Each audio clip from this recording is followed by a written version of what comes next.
When you made your statement, you said that you sent these, the draft report, the pre-consultation draft report, to 5 lobbyists because they were your friends.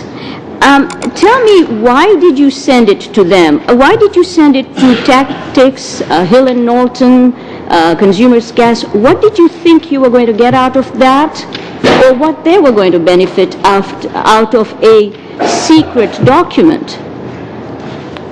Mr. Chair, thank you for the question.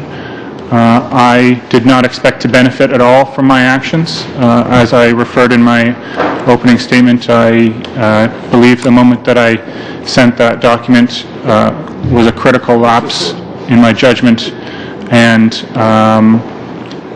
I was simply at that time sending a document to a few friends out of a concept of self-importance, or so to speak, look at me, I'm important. So it was trying to make myself look better, and there was no expect of anything in return.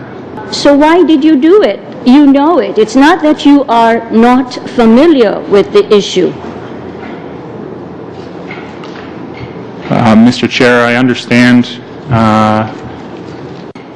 after the fact the gravity of the error that I made.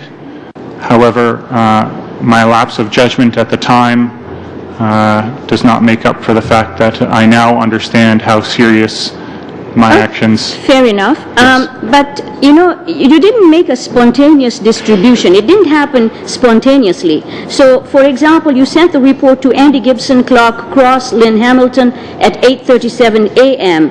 Then you sent Mr. Maines a copy at 12:43 the same day. Why did you do that? And my second question is, why did you send the report to Mr. Egan at 5 p.m. that day? Like, you had made the mistake, you claim, 8:37, 12:43, and then 5 p.m. Give me the logic behind it, because it was not spontaneous. It looks like you did it deliberately, and it looks like there was a deliberate action that was thought through. I've asked myself the same question, Mr. Chair. My actions were spontaneous when I was doing it. It was not premeditated. I was not thinking about the repercussions of my actions each and every time I was doing it. I think... Over an 8-hour period, you didn't think about it? I mean, it took 8 hours from the time you started the first distribution to the next. And you're saying that you did it without thinking?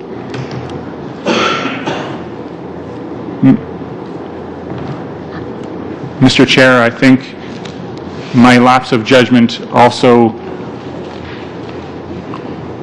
was included with respecting the document itself, not necessarily the act of sending it from our office. Well, Mr. Ullyatt, you've said here under oath that you never read the report. That is correct. So you took a confidential report, you sent it to these particular lobbyists. What about the report did you think would be of interest to these particular lobbyists? What were they to gain from it? I mean, normally if you're going to send something to someone, there's a reason for doing that, and I would think in this case, you said you wanted to feel important, that there would be something in it for the lobbyist.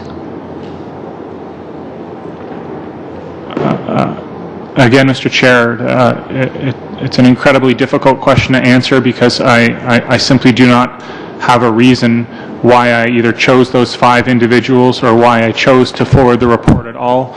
All I can do is sincerely apologize and admit that it was a Well, let me then ask lapse. you, Mr. Ullyatt, were you looking to obtain employment with either of those lobbyists?